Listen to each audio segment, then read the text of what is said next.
praktek alasan pembenar di dalam sistem hukum Indonesia.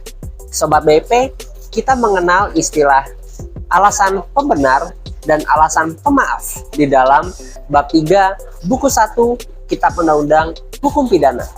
Dalam bab tersebut telah diatur bahwa diantaranya pasal-pasal yang menjadi alasan pembenar adalah seperti adanya daya paksa maupun perintah jabatan yang sah. Nah, kita sekarang mau melihat bagaimana praktek daripada alasan pembenar tersebut yang terjadi di masyarakat Indonesia. Sebagai contoh, apabila kita menjadi korban pembegalan yang terjadi di jalanan, kemudian kita melawan begal tersebut sehingga kita menggunakan senjata begal untuk melawan begal tersebut, maka kita dapat melihat dari satu sisi kita melanggar Kitab Undang-Undang Hukum Pidana. Dalam hal ini adalah penganiayaan, namun di sisi lain karena dalam hal tersebut kita sedang melindungi diri kita dan juga melindungi harta benda kita, maka kita dilindungi dalam pasal 49 ayat 1 Kitab Undang-Undang Hukum Pidana.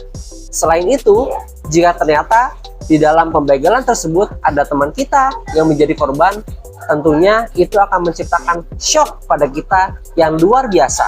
Dan dalam kondisi tersebut, kita juga dilindungi di dalam pasal 49 ayat 2, di mana seseorang yang berada di dalam tekanan ataupun shock yang luar biasa karena ancaman tersebut tidak dapat dipidana. Nah, Sobat BIP, inilah pentingnya kita di dalam menghadapi semua permasalahan hukum.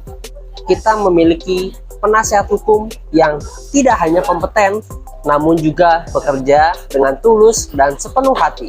Karena seperti yang kita ketahui, hukum merupakan permasalahan yang sangat dinamis dan perlu ditangani oleh orang yang bisa memadukan antara logika dan juga feeling ataupun emosi, sehingga menghasilkan kinerja yang seoptimal mungkin.